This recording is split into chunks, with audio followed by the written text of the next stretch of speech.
All right, today we're going to work on adding the linear actuator and its components to the part here that raises this neck up and down and where that attaches. So the bottom half of the linear actuator actually mounts, it's hard to see, but the front here. And then it extends back and attaches to the inside here. This is the bolt that will attach the upper end, or right here, the stroke part. So we're going to go ahead and do some prep work on that and get this installed. And I'm going to add a few extra bits here and there that are part of some of the other systems, but since I have access to it, I'm going to do that. So, all right, we'll get to work and we'll see how that turns out.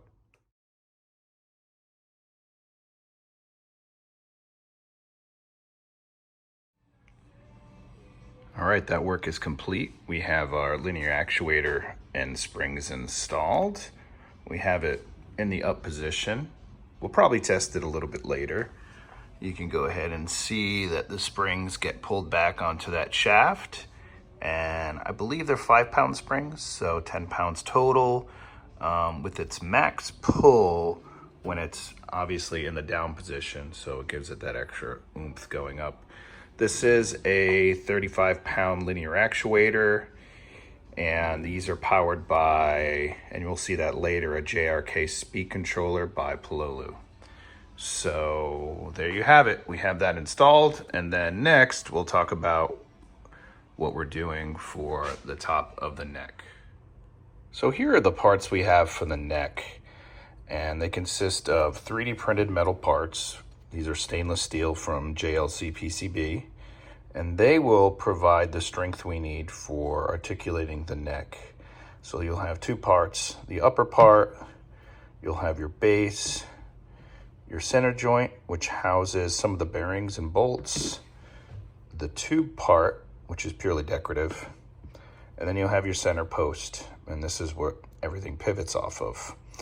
Through the center, you'll see it's hollow, and that's so we can feed up our slip ring by centering. There is a Robotis bearing that mounts to the bottom here, allowing for good stability and rotation.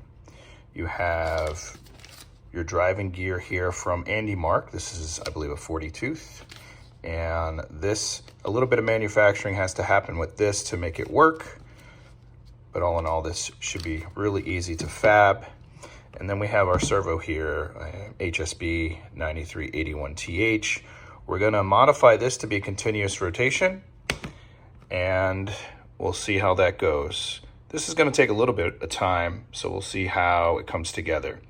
There's one other part that needs to be augmented. When I had this manufactured, I have to add a little bit more clearance underneath for the servo, and I'll do that too as well. So hopefully we'll have our assembly of all of this on top here, and then from that point on, we can then build the chassis for the top of the head.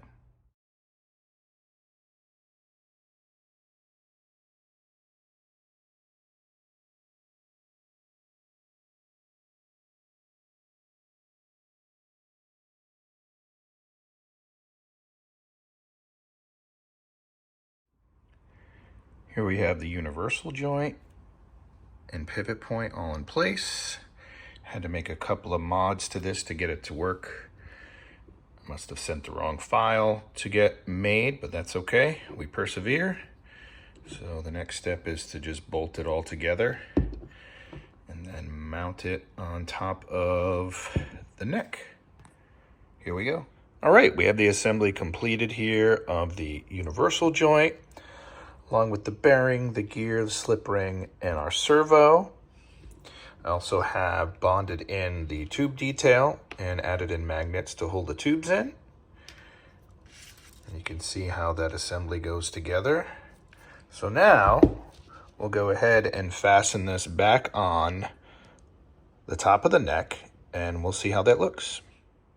And there we have it. We have it installed, and you can see here we have the pathway of where the servo and the wiring will come down and into the body. We also can tell that our linear actuator is in its extended position, which makes the neck in its lowered position. The springs are engaged too as well. And I think altogether, this came through really nicely. There's a little bit of the range of motion. So what's next? I don't know. Coming soon.